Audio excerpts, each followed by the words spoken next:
Agiman mo nga taon may arabalan siyagon. Pareho man nga taon may nagibuton. Dati mahatan ang respeto sa mo. Tao man kamigan kakasangitan.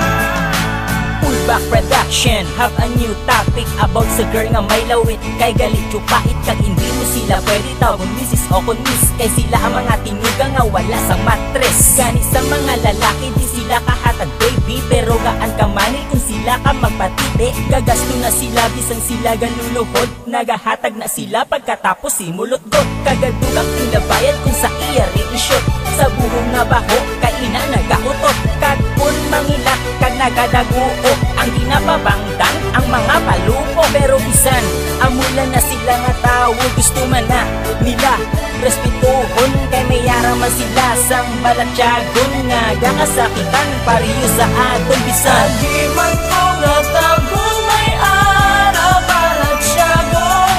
Pareho man nga taon may nagibuson. Na di mahatag ang respeto sa mo. Tao man kami nga kakasakitan. Sa pisikal binapaagi, ginatago ang sakit. Dala-dala sa kagaw para di medyo pait. Ang ila ng mga ingagyan, pertikit ka bulay. Isa na ilang nga pamilya nga sila ang ginasikway.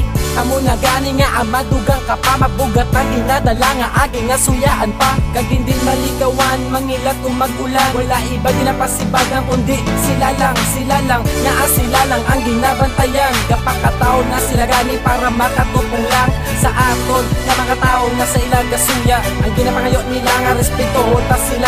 Stand gamay na nga pamaagi, gaan tama sila tsansa. Pakita ang talento pagkaalamara sa ila. Di ka magkabala ka buksiin mo pamisarong. Kung respetuhon mo sila, may respeto ka magdayo. Agiman mo nga taon may arabalan siyagon. Pareho man nga taon may nagibuson. Na di mahatag ang respeto sa mo. Tao man kami nga kakasakitan. Ang ila paborito Dakota Harrison. Kag hate na nila ang daw ni passion. Kay gusto nila hamot, di sila sang pansot. Kag wala nagalangot ang ilang abuot. Kung tawgon nga salot, kay wala ka matuuran. Sa balay mapisan, grabe pa mag-atipan. Ginahatag ang tanan, magpalanggas tiktuan. Basta ikaw wala iban, kay sila masakitan. Kung sila ang luiban, kay tao man na sila nga may nabatsyagan. Kag kung may problema kahapos lang sila palapitan. Pero hindi man tanan, may lihan na matyan, ilingan ang rumbuhan. Kag kumiskan diin, basta madamo lang sang men. Ilig man ang panahor sa mga gwapo nga lalaki. Dira sila may amor, amo na mga ukama. Very talented, kag pwede man sa kama. Agiman mo nga